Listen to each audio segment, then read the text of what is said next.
Hello friends, स्वागत है मेरे चैनल पर। मैं हूं नवीन मिश्रा। इस वीडियो में मैं BCS 031 प्रोग्रामिंग इन C++ का जून 2023 का क्वेश्चन पेपर सॉल्व कर रहा हूं। ये सेकंड पार्ट है वीडियो का। इससे पिछली वीडियो में मैंने क्वेश्चन 1 और क्वेश्चन 2 के सॉल्यूशंस प्रोवाइड कर दिए थे। उस वीडियो का लिंक मैं इस वीडियो के डिस्क्रिप्शन में डाल दूंगा। इस वीडियो में मैं Q3, Q4 and Q5 questions को सॉल्व करूंगा। बिना टाइम वेस्ट किए सीधा चलते हैं हम अपने क्वेश्चंस की तरफ। तो ये आपका क्वेश्चन पेपर था जून 2023 का C++ का। इसमें थर्ड क्वेश्चन पे थे हम। थर्ड क्वेश्चन था इनहेरिटेंस। मोस्ट कॉमनली यूज्ड है यार। इनहेरिटेंस हमेशा याद करो आप पहले, जब आप क्वेश्चन अपना प्रिपेयर करोगे।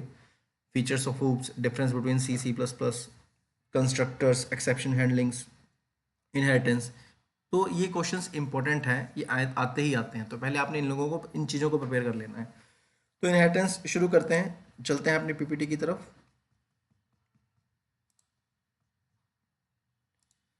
तो यहाँ से हमारी PPT शुरू होगी।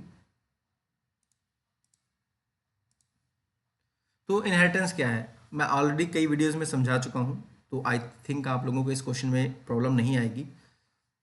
यार जैसे बेस क्लास की प्रॉपर्टी को चाइल्ड क्लास इनहेरिट कर लेती है, इसको इनहेरिटेंस बोलते हैं।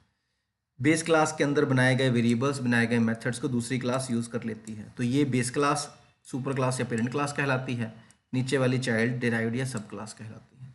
इनहेरिट करने का ये सिंटेक्स है कि आप कॉलन लिख के फिर SS specifier private public protected लिख देना, फिर बेस क्लास का नाम लिख देना, आपकी इनहेरिटेंस हो जाएंगी। इनहेरिटेंस 5 तरीके की होती है, सिंगल लेवल, मल्टी लेवल। अगर एक पेरेंट है, एक चाइल्ड है, ठीक है ना, सिर्फ एक ही है, तो ये सिंगल लेवल कहलाती है। मल्टी लेवल, अगर अलग अलग लेवल आ जाए, पहले ग्रैंड पेरेंट आ गया, फिर पेरेंट आ गया, फिर चाइल्ड आ गया, तो ये मल्टी लेवल इनहेरिटेंस कहलाती है, ठीक है ना। फिर आती है हायरार्किकल। अगर एक पेरेंट के दो चाइल्ड हो जाए, यानी कि one parent class and many child classes, तो ये आपकी हायरार्किकल होती है। Multiple inheritance, multiple parents have a common child, ठीक है ना। तो दो पेरेंट क्लासेस हैं और एक चाइल्ड क्लास है, तो ये मल्टीपल इनहेरिटेंस होती है, ठीक है ना। फिर आती है हाइब्रिड इनहेरिटेंस। हाइब्रिड का मतलब होता है combination of any two types of inheritance. तो आप इस डायग्राम को अगर देखोगे तो ये पहला पार्ट आपका सिंगल लेवल का है, ये वाला, और यहाँ से देखोगे तो ये मल्टीपल है। तो ये सिंगल और मल्टीपल का कॉम्बिनेशन है, इसलिए ये हाइब्रिड इनहेरिटेंस कहलाती है। एक एग्जाम्पल, तो आप ये एग्जाम्पल का प्रोग्राम ले लो, ठीक है। स्टूडेंट क्लास बनाई है जिसके अंदर रोल नंबर नेम वेरिएबल है। गेट और शो नाम के फंक्शंस बनाए हैं जिनके अंदर इनकी वैल्यूज गेट में पूछी हैं, शो में डिस्प्ले करवाई हैं। रिजल्ट क्लास ने स्टूडेंट क्लास को इनहेरिट कर लिया है, तो कॉलन पब्लिक लिखा है। इसने दो सब्जेक्ट से मार्क्स पूछे हैं और टोटल प्रिंट करवाया है। तो सब्जेक्ट्स के मार्क्स पूछने के लिए गेट मार्क्स नाम का फंक्शन है, और एक शो फंक्शन है जिसके अंदर ये वाली वैल्यूज और ये वाली वैल्यूज सारा कुछ शो करवाऊंगा मैं। ये मेन क्लास है। मेन क्लास के अंदर आप हमेशा चाइल्ड क्लास का ऑब्जेक्ट बनाते हो, क्योंकि चाइल्ड क्लास का जो ऑब्जेक्ट है वो बेस और चाइल्ड दोनों की चीज़ें चला सकता है। चाइल्ड क्लास का ऑब्जेक्ट बना और सारे मेथड्स को कॉल कर लिया गया। ये आपके प्रोग्राम की आउटपुट है। तो इनहेरिटेंस में मैं ज़्यादा टाइम वेस्ट नहीं करूंगा, आगे चलते हैं। अगला क्वेश्चन देखते हैं क्या था। अगला क्वेश्चन था आपका इनलाइन फंक्शंस क्या होते हैं और ये रन टाइम पे कैसे एफिशिएंसी देते हैं। बी पार्ट 5 नंबर मार्क्स का, सारे क्वेश्चन ही 5 मार्क्स के थे। ये पेपर बहुत लेंथी डाला हुआ था इन्होंने, ठीक है ना। तो इनलाइन फंक्शन क्या होता है, देखो, जैसे ये एक फंक्शन है, ये दूसरा फंक्शन है, ये आपका मेन फंक्शन है। जब भी अगर आप C++ में प्रोग्राम कर रहे हो, तो आपके प्रोग्राम में मेन फंक्शन का होना जरूरी है। मेन फंक्शन जो है वो क्या करता है, मेन फंक्शन ही सबसे पहले चलता है। कंपाइलर सबसे पहले मेन फंक्शन को ही चलाता है। मेन फंक्शन से आप बाकी फंक्शंस को कॉल कर सकते हो, ठीक है ना। तो बाकी फंक्शंस को कॉल करोगे यहां से यहां, ये आपका फंक्शन है, मान लो ए नाम का। तो कंट्रोल यहां पे ट्रांसफर होता है, कोड एग्जीक्यूट होता है और हम वापस आ जाते हैं। This calling and returning looks easy, लेकिन बैकग्राउंड में कंपाइलर को बहुत सारा काम करना पड़ता है, जैसे कि स्टैक एड्रेस को अपडेट करना, पुश स्टैक को अपडेट करना, रिटर्न एड्रेस को सेव करना, ठीक है ना। कई ओवरहेड होते हैं, इन ओवरहेड से बचने की जरूरत होती है कई बारी। कब, जब आपका फंक्शन सिर्फ सिंगल लाइन का हो या छोटा हो। अगर आपका फंक्शन छोटा है तो इतने सारे काम करना जस्टिफाइड नहीं होता। ऐसे में आप इनलाइन फंक्शन यूज कर सकते हो। इनलाइन फंक्शन के ये फायदे हैं, ये सिंटेक्स हैं। अब उसने इनलाइन फंक्शन का डेफिनेशन नहीं पूछा था, उसने एफिशिएंसी क्या है ये पूछा था, पर फिर भी आप डेफिनेशन तो लिखोगे ही, ज़्यादा मत लिखना, लेकिन एक दो पॉइंट्स तो लिखोगे ही। फिर ये एफिशिएंसी देता है। क्या पहली एफिशिएंसी क्या है? कहता है जब तुम फंक्शन कॉल करते हो ना, कहता है कई ओवरहेड इन्वॉल्व होते हैं, पुश करना, पॉप करना, सेटिंग अप टेर रन, फ्रेंड फ्रेम और फंक्शन फ्रेम, पैरामीटर्स। कहता है इनलाइन ये सब चीज़ों से आपको बचा लेता है। तो ये पहला फायदा हो गया। जब आप फंक्शन इनलाइन लिखते हो, the instructions of that function become part of the calling function, reducing the need to jump to a different memory location. इससे आपको अलग लोकेशन पे जंप नहीं करना पड़ता, तो बेटर परफॉर्मेंस, कैशे परफॉर्मेंस आ जाता है। Inline function often involve constant values. इसके जो वैल्यूज होती हैं जनरली कांस्टेंट होती हैं। जब भी आपका फंक्शन इनलाइन होता है, कंपाइलर कांस्टेंट फोल्डिंग और प्रोपेगेशन, ये कोड ऑप्टिमाइजेशन की टेक्निक्स होती हैं। इनलाइन फंक्शन आपके कंपाइलर को कोड ऑप्टिमाइज करने को कहता है, जिससे आपका जो रन टाइम पे होता है कंपाइल टाइम पे नहीं होता, जिससे आपका कोड जल्दी एग्जीक्यूट होता है, फास्ट एग्जीक्यूट होता है। इनलाइन कोड क्या आते हैं कि कंपाइलर को थोड़ा और कंटेक्स्ट, थोड़ी और एडिशनल ऑप्टिमाइजेशन की इंफॉर्मेशन दे देते हैं, ठीक है ना। इनलाइन फंक्शंस आपको प्रोग्राम के फंक्शन कॉल स्टैक की डेप्थ को कम करने में हेल्प करते हैं। तो ये आपने लिखना था, inline function run time polymorphism पे क्या इफेक्ट डालता है। ये 5 इफेक्ट डाल सकता है, ये लिख सकते थे। अब ये इनलाइन फंक्शन का एक प्रोग्राम है। प्रोग्राम में क्या किया है, हमने एक मेन फंक्शन बनाया है। मेन के अंदर हमने ये फंक्शन कॉल किया है क्यूब एन। अगर ये नॉर्मल फंक्शन होता तो कंट्रोल यहाँ पे जाता, एन की वैल्यू एस में जाती, एस को 3 बार मल्टीप्लाई किया जाता और ये वैल्यू यहाँ पे रिटर्न की जाती। पर क्योंकि ये इनलाइन फंक्शन है, तो आपका ये कॉल रिप्लेस हो जाएगा फंक्शन डेफिनेशन से, ठीक है ना। और आउटपुट में तो आपको कुछ समझ नहीं लगेगा, आउटपुट में तो इनलाइन फंक्शन को इफेक्ट नहीं डालता, लेकिन बैकग्राउंड में आपका प्रोसेस काफ़ी आसान हो जाएगा। ये फायदा है इनलाइन फंक्शन का। ये प्रोग्राम है और इस तरफ ब्लैक कलर की जो विंडो है वो आउटपुट है। आगे चलते हैं। अगला क्वेश्चन था इफ एल्स और फॉर लूप का डिफरेंस। तो यार ये आसान था, ये तो आप खुद भी लिख सकते थे। इफ एल्स ब्रांचिंग स्टेटमेंट होती है, ब्रांच करने के लिए। इस ब्लॉक में हो, इस ब्लॉक से इस ब्लॉक पे जाना है, तो आप ब्रांचिंग इफ एल्स यूज करोगे। लूप, आपने ये ब्लॉक में कोड लिखा है, आप इसको बार बार एग्जीक्यूट करना चाहते हो, तो आप फॉर लूप यूज करोगे। इफ एल्स क्या करता है, जब हम कंडीशन को टेस्ट करते हैं और उसके बेस पे कोड को चलाना चाहते हैं, तब इफ एल्स लगता है कि कंडीशन देखो, अगर कंडीशन ट्रू है तब चले। फॉर लूप, जब आप एक ग्रुप ऑफ स्टेटमेंट्स को एक से ज्यादा बार चलाना चाहते हो, तब इसको यूज करते हो, ठीक है ना। इफ एल्स आपके प्रोग्राम के फ्लो को अल्टर करता है कंडीशन के बेस पे। फॉर लूप आपके फ्लो ऑफ कंट्रोल को कंट्रोल करता है, रिपीटली एग्जीक्यूट करके आपके प्रोग्राम के कोड को। ये आप सिंटेक्स लिख सकते थे साथ में, ठीक है ना। और ये आपका एग्जाम्पल चला गया है, ठीक है ना। ये मैंने ऑड और इवन का प्रोग्राम किया है यूजिंग इफ एल्स, ठीक है ना। एक्स की वैल्यू इनपुट करवाई और इफ एल्स के थ्रू पता कर लिया। और ये मैंने क्या किया है, फॉर लूप लगाई है जिसमें 0 से 5 तक की आउटपुट प्रिंट करवाई है, ठीक है ना। 0 से 5 तक की वैल्यू प्रिंट होगी। तो ये आपका इफ एल्स और स्विच फॉर लूप का डिफरेंस है। अगले क्वेश्चन पे आते हैं। अगला क्वेश्चन था डी पार्ट, ऑपरेटर प्रेसिडेंस क्या है, ठीक है ना। और अर्थमेटिक ऑपरेटर की प्रेसिडेंस क्या है, इसको एक्सप्लेन करो। ऑपरेटर प्रेसिडेंस होता है कि किस सीक्वेंस में ऑपरेशंस को सॉल्व किया जाएगा। जैसे आपने एक इक्वेशन लिखी a प्लस बी, इस इक्वेशन में एक ही ऑपरेटर है, तो इसमें कोई दिक्कत नहीं है। लेकिन अगर आपने इक्वेशन लिख दी a plus B multiply by C, अगर आपने ऐसा लिख दिया तो एक ही इक्वेशन के अंदर 2 ऑपरेशंस हैं, पहला प्लस करना, दूसरा मल्टीप्लाई करना। अब इन दोनों ऑपरेशंस में से पहले कौन सा होगा, बाद में कौन सा होगा, यही ऑपरेटर प्रेसिडेंस बताती है। अर्थमेटिक ऑपरेशंस का प्रेसिडेंस रूल ये है, सबसे पहले मल्टीप्लाई, फिर डिवाइड, फिर मोड, और इसके बाद प्लस और माइनस। प्लस और माइनस का सेम लेवल होता है, first come first serve, left to right चलता है, जो पहले आता है उसको पहले परफॉर्म करता है। तो यहाँ पे b मल्टीप्लाई बाई सी पहले होगा और बाद में a प्लस होगा, ठीक है ना। तो ये आपके अर्थमेटिक ऑपरेटर्स की प्रेसिडेंस थी, और ये आप प्रोग्राम में एक्सप्लेन करके दिखा सकते थे। तो मैंने यहाँ पे 3 वेरिएबल लिए हैं, 5, 3 और 2। मैंने जब ये लिखा a plus B multiply by C, तो मल्टीप्लाई पहले होगा, 3 मल्टीप्लाई बाई 2 करोगे तो आंसर आ गया 6, और 6 प्लस 5 करोगे, 6 प्लस 5 करोगे तो आपका आंसर आ गया 11, ठीक है ना। अगर आप प्रेसिडेंस नहीं फॉलो करते, अगर मैं प्लस पहले कर देता तो 5 प्लस 3 पहले करता तो 8 आ जाता, और 8 मल्टीप्लाई बाई 2 कर देता तो आंसर आ जाता 16, जो कि गलत है। आपका आंसर 11 आना चाहिए था, जो सही है। तो ये आपके ऑपरेटर प्रेसिडेंस का टॉपिक था। इसी के साथ आपका थर्ड क्वेश्चन कंप्लीट होता है। चलते हैं फोर्थ क्वेश्चन में। क्लास क्या है, ऑब्जेक्ट क्या है, इसकी एग्जांपल और इसमें रिलेशनशिप। ये भी आसान था। क्लास क्या होती है यार, ये एक ब्लूप्रिंट का काम करती है ऑब्जेक्ट्स के लिए।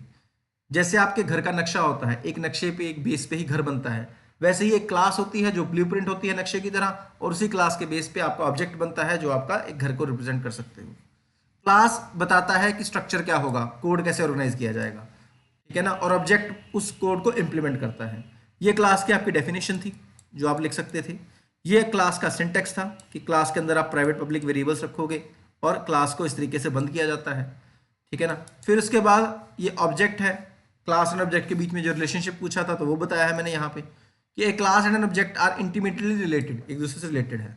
क्लास ब्लूप्रिंट है, ठीक है ना, जो टेम्पलेट का काम करती है, उसी टेम्पलेट के बेस पे ऑब्जेक्ट्स बनते हैं जो इंस्टेंस को रिप्रेजेंट किए जाते हैं। क्लास स्ट्रक्चर बताती है, मेंबर्स क्या होंगे, एट्रीब्यूट्स क्या होंगे, बिहेवियर क्या होंगे, और ऑब्जेक्ट्स उन वैल्यूज को स्टोर करता है, ठीक है ना। इसी के बेस पे कोड ऑर्गेनाइज, रीयूजेबल और एब्स्ट्रैक्शन इंप्लीमेंट की जाती है। सेम वही चीज क्लास स्ट्रक्चर और एनकैप्सुलेशन प्रोवाइड करता है। ऑब्जेक्ट इंस्टेंस होता है जो डिस्टिंक्ट वैल्यूज देता है। क्लास ऑब्जेक्ट कोई भी सैम्पल प्रोग्राम आप बना सकते थे, ये आप क्लास एंड ऑब्जेक्ट का सैम्पल प्रोग्राम है। मैंने क्लास बनाई है, 2 वेरिएबल रखे हैं, रोल नंबर और नेम, एक कंस्ट्रक्टर बनाया है, एक शो फंक्शन बनाया है, मेन के अंदर ऑब्जेक्ट बनाया है और ऑब्जेक्ट के थ्रू इस वैल्यू को कॉल कर लिया है शो फंक्शन को, और ये आपका आउटपुट आ गया है। तो ये आपके क्लास एंड ऑब्जेक्ट का क्वेश्चन था। अगले क्वेश्चन में चलते हैं। अगला क्वेश्चन था स्टैटिक कीवर्ड क्या होता है, स्टैटिक कीवर्ड नॉर्मल फंक्शन से डिफरेंट कैसे है ये बताओ। तो स्टैटिक कीवर्ड क्या होता है, देखो अगर आपकी ये एक क्लास है, अगर आपकी ये एक क्लास है, ठीक है ना, और इस क्लास के अंदर एक वेरिएबल पड़ा है x, इस क्लास के आपने मान लो 3 ऑब्जेक्ट बनाए हैं, object O1, object O2, object O3। आप जितने ऑब्जेक्ट बनाते हो x वेरिएबल की उतनी कॉपी बनती है, यहाँ पे भी, यहाँ पे भी, यहाँ पे भी। समटाइम्स हमें चाहिए होता है कि इस हर एक ऑब्जेक्ट के लिए काउंट वेरिएबल की एक ही कॉपी बने, ऐसे वेरिएबल को आप स्टैटिक रख सकते हो। स्टैटिक वेरिएबल की एक ही कॉपी बनती है जो क्लास को बिलोंग करती है, ऑब्जेक्ट को बिलोंग नहीं करती। जैसे आप स्टैटिक वेरिएबल बनाते हो, आप स्टैटिक फंक्शन भी बना सकते हो। स्टैटिक फंक्शन को के 2 रूल्स होते हैं। पहले, ये सिर्फ अदर स्टैटिक मेंबर्स को ही कॉल कर सकते हैं और इनको क्लास नेम से कॉल किया जा सकता है, आपको ऑब्जेक्ट बनाने की जरूरत नहीं है, ठीक है ना। अब रिलेशनशिप क्या है, तो ये रिलेशनशिप बताया है मैंने कि स्टैटिक कीवर्ड जब आप यूज करते हो तो ये लिंकेज और स्कोप में डिफरेंशिएट करता है फंक्शन के। स्टैटिक फंक्शन का इंटरनल लिंकेज होता है, ठीक है ना, और ये सिर्फ ट्रांसलेशन यूनिट के अंदर, सोर्स फाइल के अंदर चलेगा, किसी दूसरी सोर्स फाइल के अंदर नहीं चलेगा। अगर आप स्टैटिक कीवर्ड नहीं लगाते हो तो एक्सटर्नल लिंकेज होती है, ठीक है ना, एक्सटर्नल लिंकेज दूसरी फाइल्स में एक्सेस की जा सकती है, ठीक है ना। तो ये फंक्शन से डिफरेंस था, और ये एक सिंपल स्टैटिक फंक्शन का प्रोग्राम जो आप बना सकते थे कि यार एक क्लास बनाई है, उसके अंदर एक नॉर्मल फंक्शन है जो स्टैटिक नहीं है और एक स्टैटिक फंक्शन है। जब मैंने टेस्ट का ऑब्जेक्ट बनाया, नॉर्मल फंक्शन को कॉल करने के लिए मैंने ऑब्जेक्ट यूज किया है और स्टैटिक फंक्शन को कॉल करने के लिए मैंने क्या किया है, टेस्ट क्लास नेम और स्कोप रेजल्यूशन की मदद से इस फंक्शन को कॉल कर लिया है। ये आपके प्रोग्राम की आउटपुट है, ठीक है ना। तो ये आपका एग्जाम्पल था। अगले क्वेश्चन पे चलते हैं। सी पार्ट था हमारा मेंबर फंक्शन क्या होते हैं, ग्लोबल फंक्शंस क्या होते हैं, इनके बीच में डिफरेंस, ठीक है। चलते हैं उसकी तरफ। तो मेंबर फंक्शंस क्या थे, जो किसी क्लास के अंदर आ जाएंगे वो मेंबर फंक्शन कहलाएंगे, जो किसी क्लास के अंदर नहीं होंगे, पूरे प्रोग्राम के अंदर यूज किए जाएंगे, वो ग्लोबल फंक्शन होंगे। ये क्लास के अंदर बनते हैं और क्लास के डाटा मेंबर्स ही ऑपरेट कर सकते हैं, उसी को यूज करते हैं। ये क्लास के बाहर बनते हैं और ऑब्जेक्ट्स को यूज नहीं कर सकते। मेंबर फंक्शंस इस क्लास डेटा को असेस कर सकता है ऑब्जेक्ट्स के थ्रू। ये असेस क्लास डेटा कर भी सकता है, नहीं भी कर सकता है, डिपेंड करेगा आपने कहाँ पे रखा है, कैसा पैरामीटर भेजा है। ये प्रोग्राम में सीधे यूज होंगे, इनको यूज करने के लिए आपको क्लास या ऑब्जेक्ट बनाना पड़ेगा, तभी यूज कर पाओगे। तो ये आपके ग्लोबल फंक्शन और मेंबर फंक्शन का डिफरेंस था। एक प्रोग्राम में भी डिफरेंस करके दिखा दिया। यार ये क्लास है, ये क्लास के अंदर वेरिएबल बनाया है, इसको सेट और डिस्प्ले करवाया है और ऑब्जेक्ट ने इन दोनों वैल्यूज को असेस और शो किया है। ग्लोबल फंक्शन जो कि मैंने नॉर्मल एक फंक्शन रख दिया है, किसी क्लास के अंदर नहीं है, इसको आप सीधा कॉल कर सकते हो, ऑब्जेक्ट बनाने की जरूरत नहीं है, सीधा चला सकते हो। डिस्प्ले 27 वैल्यू पास होगा और आपको वो वैल्यू डिस्प्ले करवा देगा। सेम काम यहाँ पे भी है, लेकिन यहाँ पे क्लास के अंदर रख के है। तो जो क्लास के अंदर आ जाएंगे वो मेंबर फंक्शंस हैं, जो बिना किसी क्लास के लिखे जाएंगे वो ग्लोबल फंक्शंस हैं, ठीक है। इसी के साथ आपका अगला क्वेश्चन भी खत्म होता है। आगे अगला क्वेश्चन था डी पार्ट, मेमोरी एलोकेशन कैसे होती है, ठीक है ना, ये बताओ। क्लास को इंस्टेंशिएट कैसे किया जाता है, एक एग्जांपल बताओ। तो यार देखो, जब आप C++ में क्लास बनाते हो ना, तो क्लास के मेंबर और फंक्शंस को मेमोरी तभी मिल जाती है, लेकिन ऑब्जेक्ट्स को मेमोरी नहीं मिलती। ऑब्जेक्ट्स को मेमोरी तब मिलती है जब आप उसको इंस्टेंशिएट और क्रिएट करते हो, ठीक है ना। Memory allocation for objects also involves calling. अब मेमोरी जब एलोकेशन होती है तो कंस्ट्रक्टर और डिस्ट्रक्टर को भी कॉल किया जाता होता है बैकग्राउंड में। अगर आप एक कंस्ट्रक्टर नहीं बना रहे हो तो C++ आपको एक डिफॉल्ट कंस्ट्रक्टर बना के देगा। सो बेसिकली जब आप क्लास बनाते हो तो क्लास को जो मेमोरी मिलती है वो सेपरेट मिलती है। मेन के अंदर जब तुम ऑब्जेक्ट बनाते हो, न्यू ऑपरेटर कॉल करते हो, तो क्लास का कंस्ट्रक्टर कॉल करता है, क्लास का कंस्ट्रक्टर इनको एक अलग मेमोरी बना के देता है, ठीक है ना। अगर आप कंस्ट्रक्टर नहीं बनाओगे तो C++ खुद बना के देती है आपके लिए, ठीक है ना। अगर यूजर डिफाइंड कंस्ट्रक्टर पड़ा है तो वो चलेगा, अगर नहीं चल बना है तो C++ आपको खुद बना के देगी, ठीक है ना। तो ये आप डेफिनेशन लिख सकते थे डी क्वेश्चन पे, फोर्थ का डी है ये। अब एग्जाम्पल था, देखो जरा। तो ये क्लास बनाई है मैंने, इसके अंदर डाटा वेरिएबल है, तो ये मेंबर वेरिएबल है, ठीक है ना। इसको मेमोरी कब मिलेगी? जब मैं ऑब्जेक्ट बनाऊंगा। ये देखो, जब मैंने ये ऑब्जेक्ट बनाया ना, my class M1, declare an object of the class, no memory allocated yet, अभी कोई मेमोरी एलोकेट नहीं होगी। मेमोरी एलोकेट करने के लिए मुझे कंस्ट्रक्टर बनाना चाहिए था, मैंने नहीं बनाया है। अब लेकिन मैं सेट डेटा से मेमोरी क्रिएट कर सकता हूँ। जैसे मैंने सेट डेटा करके इस डाटा वेरिएबल को वैल्यू असाइन करी है, तब इसको मेमोरी एलोकेट होगी। तो allocate memory for the object and call the default constructor. If there is no use defined constructor तो आप member function से कॉल कर सकते हो, फिर इसको डिस्प्ले करवा दिया गया है। तो ये जो इस डेटा वेरिएबल है इसको मेमोरी एलोकेट कब हो रही है, ठीक है ना, जब ऑब्जेक्ट बना के आप कंस्ट्रक्टर कॉल करते हो, या कंस्ट्रक्टर नहीं है तो एक सेटर गेटर फंक्शन है, सेटर फंक्शन के थ्रू आप वैल्यू असेस कर रहे हो, तब इसको मेमोरी एलोकेट हो सकती है। ये आपका एग्जाम्पल था और ये थ्योरी एक्सप्लेन करने को थी आपकी। इसी के साथ आपका फोर्थ क्वेश्चन खत्म होता है। फिफ्थ क्वेश्चन में कॉपी कंस्ट्रक्टर था, इनहेरिटेंस और कंस्ट्रक्टर इंपॉर्टेंट टॉपिक्स हैं। अब चलते हैं हम अपने कॉपी कंस्ट्रक्टर की तरफ। तो कॉपी कंस्ट्रक्टर क्या करता है? इसमें आप कंस्ट्रक्टर का पहले डेफिनेशन लिख दो कि यार जो क्लास के अंदर ऐसा फंक्शन जो वैल्यूज को इनिशियलाइज करने का काम करता है उसको कंस्ट्रक्टर बोलते हैं। इसका नाम क्लास नाम के इक्वल होता है, इसकी रिटर्न टाइप नहीं होती, वॉइड भी नहीं लिखा जाता, और ये तब कॉल होते हैं जब आप ऑब्जेक्ट्स बना लेते हो। कंस्ट्रक्टर की तीन कैटेगरीज हैं, डिफॉल्ट, पैरामीटराइज्ड और कॉपी। कॉपी कंस्ट्रक्टर के बारे में लिखा है, copy constructor in C++ is a special function जो कि नए ऑब्जेक्ट को पुराने ऑब्जेक्ट की वैल्यू कॉपी करके इन्वोक करने के काम किया जाता है, ठीक है ना। इसको कॉल करने के तीन तरीके हैं, या तो आप इनिशियलाइजेशन ऑफ ऑब्जेक्ट करो दूसरा ऑब्जेक्ट भेज के सेम क्लास का, या आप ऑब्जेक्ट को फंक्शन के फॉर्म में भेज रहे हो, या ऑब्जेक्ट को रिटर्न कर रहे हो फंक्शन की फॉर्म में। तो तीन तरीकों से आप कॉपी कंस्ट्रक्टर को कॉल कर सकते हो, ठीक है ना। कॉपी कंस्ट्रक्टर का ये प्रोग्राम था आपका, जिसमें हमने क्या किया है, क्लास बनाई टेस्ट नाम की, एक वेरिएबल रखा डेटा, ये नॉर्मल कंस्ट्रक्टर है, ये कॉपी कंस्ट्रक्टर है, ये शो फंक्शन है। जब मैंने टेस्ट obj1 लिखा तो आपका पहला कंस्ट्रक्टर चलेगा, आपके डेटा की वैल्यू 0 हो जाएगी। आपने उस डेटा की वैल्यू चेंज करके 42 कर दी तो 42 हो गई, शो करवाया आपको 42 वैल्यू यहाँ पे शो हो गई है। जब आपने टेस्ट कॉपी ऑब्जेक्ट ये चीज करी है, इसने क्या किया है, टेस्ट क्लास का कॉपी ऑब्जेक्ट बन रहा है ऑब्जेक्ट1, तो इसमें कॉपी कंस्ट्रक्टर कॉल होगा यहाँ पे, इस ऑब्जेक्ट की वैल्यू को अदर ऑब्जेक्ट में ट्रांसफर किया जाएगा और इसके थ्रू अदर का डेटा कॉपी ऑब्जेक्ट के डेटा में कॉपी कर लिया जाएगा। जब ये कंस्ट्रक्टर चला है तो मैंने एक मैसेज भी दिखा दिया है कि कॉपी कंस्ट्रक्टर चला है। उसके बाद मैंने कॉपी कंस्ट्रक्ट ऑब्जेक्ट के लिए इस शो फंक्शन को कॉल किया है, जिसकी वजह से आपको ये आउटपुट मिल गई है। तो ये आप कॉपी कंस्ट्रक्टर का एक सैम्पल प्रोग्राम है जो आपने इस आंसर में देना था। ये 5 मार्क्स के क्वेश्चन है, हर एक में प्रोग्राम डालने को उसने बोला हुआ है विद डेफिनेशन। अगले क्वेश्चन पे चलते हैं। सेम कंस्ट्रक्टर्स, भाई प्राइवेट कंस्ट्रक्टर क्या है, पब्लिक कंस्ट्रक्टर क्या है, प्राइवेट डिस्ट्रक्टर क्या है, पब्लिक डिस्ट्रक्टर क्या है, इनके बारे में बताओ। यार देखो, कंस्ट्रक्टर्स और डिस्ट्रक्टर्स जनरली बनते ऑब्जेक्ट्स के लिए। ऑब्जेक्ट्स प्राइवेट चीज़ों को नहीं चला सकता है। अगर तुम प्राइवेट कंस्ट्रक्टर बनाते हो ना तो इसको आप किसी पब्लिक फंक्शन के थ्रू कॉल करोगे, इतना झंझट लेने की जरूरत नहीं होती। हम करते नहीं है, लेकिन उसने थियोरेटिकली क्वेश्चन में पूछ लिया है तो उसका आंसर मैं दे रहा हूं। पर कंस्ट्रक्टर्स जनरली प्राइवेट नहीं रखे जाते, ना कंस्ट्रक्टर्स ना डिस्ट्रक्टर्स। तो इसने ये बोला कि C++ में आप कंस्ट्रक्टर डिस्ट्रक्टर को तीनों में से किसी एसएस में रख सकते हो।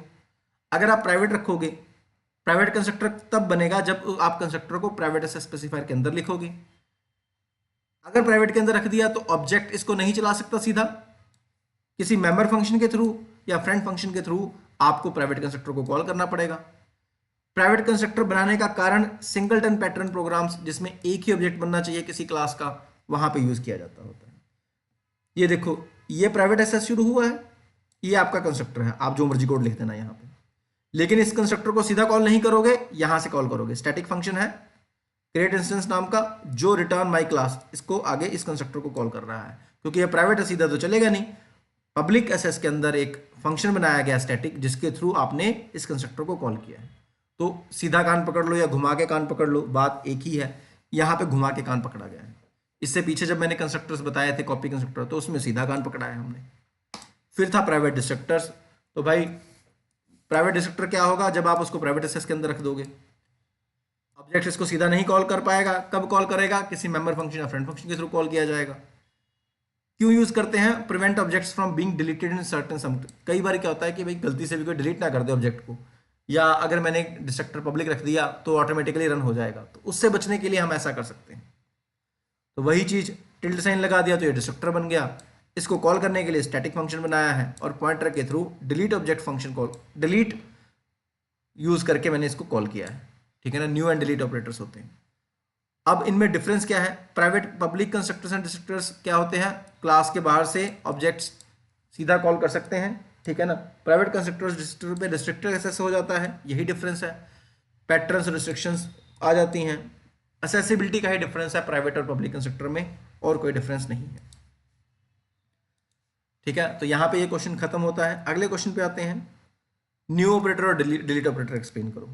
न्यू ऑपरेटर यार बैकग्राउंड में भी चलता है, जब तुम एक ऑब्जेक्ट बनाते हो तो न्यू ऑपरेटर चलता है बैकग्राउंड में। ठीक है ना, लेकिन आप स्पेसिफिकली भी कॉल कर सकते हो, लाइक दिस वन। ठीक है ना, तो new operator dynamically memory allocate करने के लिए, चाहे ऑब्जेक्ट्स हों या एरेज हों, इनके लिए यूज किया जाता होता है। न्यू ऑपरेटर हमेशा किसी पॉइंटर ऑब्जेक्ट को रिटर्न करता है, इसलिए यहाँ पे इंट स्टार पीटीआर रखा गया है। ठीक है ना, इट इज ऑफ, ये कंस्ट्रक्टर्स के साथ भी यूज किया जाता है। ठीक है ना, ये आपका सिंटेक्स है। डिलीट ऑपरेटर, न्यू ने मेमोरी क्रिएट करनी है, डिलीट ने मेमोरी डिलीट करनी है। डिस्ट्रक्टर बैकग्राउंड में डिलीट ऑपरेटर को यूज करता है, कंस्ट्रक्टर बैकग्राउंड में न्यू ऑपरेटर को यूज करता है। ठीक है ना, तो मेमोरी डीलोकेट करने के लिए यूज किया जाता है। सिंगल ऑब्जेक्ट के लिए भी चल सकता है, एरे के लिए भी चल सकता है। मैंने सिंगल ऑब्जेक्ट का एग्जांपल दिया है ताकि चीजें कॉम्प्लिकेट ना हो। ये कंस्ट्रक्टर है, डिस्ट्रक्टर है, न्यू ऑपरेटर के थ्रू कंस्ट्रक्टर बनाया है और डिलीट ऑपरेटर के थ्रू कंस्ट्रक्टर को कॉल किया है, तो यहाँ पे न्यू और डिलीट को यूटिलाइज कर लिया गया है। ओके, तो ये न्यू एंड डिलीट ऑपरेटर था, छोटा सा ही क्वेश्चन था। ठीक है ना, आगे चलते हैं, लास्ट क्वेश्चन, स्ट्रीम मैनिपुलेटर्स क्या होते हैं, किसी दो स्ट्रीम मैनिपुलेटर्स को एक्सप्लेन करो। IOManyP एक हेडर फाइल है। इस हेडर फाइल के अंदर आपको कुछ मैनिपुलेटर्स मिलते हैं, जैसे कि setW, setPrecision एंड setFill, और कई हैं। ये आप जब सी आउट का, जब आप आउटपुट लिखते हो ना सी आउट में, तो उस आउटपुट की सेटिंग करने के लिए है। सी लैंग्वेज में यार एस्केप सीक्वेंस होते हैं, /n हो गया, /t हो गया। C++ में IOManyP हेडर फाइल है, जिसके अंदर ये फंक्शंस हैं जो आपकी सेटिंग का काम कर सकते हो। एंडल भी इसी का ही पार्ट है, एंड लाइन जो आप यूज करते हो C++ में। तो उसने कोई दो एक्सप्लेन करने को बोला था। setW की बात करते हैं। सेट विथ, एक मैसेज और दूसरे मैसेज के बीच में कितनी स्पेस रखी जाए, कितनी विथ रखी जाए, ये सेट विथ बताता है। सेट विथ को ब्रैकेट के अंदर आप बताते हो कितनी की विथ रखी जाएगी। ये आप एग्जांपल देख लो, तो मैंने यहां पे लिखा है setW 10, तो ये मैसेज प्रिंट करने से पहले 10 कैरेक्टर्स तक की स्पेस दी जाएगी। फिर नंबर और num1 को प्रिंट करने से पहले setW 10 कैरेक्टर्स की स्पेस लेगा। यहां पे भी सेम, यहां पे भी नंबर्स के लिए setW करके 10 की स्पेस ली हुई है मैंने। ठीक है, इनको चलाने के लिए आपको IOManyP हेडर फाइल कॉल करनी पड़ेगी। फिर आ गया सेट प्रिसीजन। जब आप फ्रैक्शन पार्ट का डाटा लेते हो ना, लाइक 2 पॉइंट, जैसे ये लिया है 45.6789, इसको राउंड ऑफ करने का तरीका है सेट प्रिसीजन।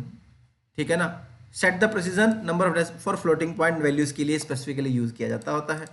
ये आप देख लो कैसे किया गया है।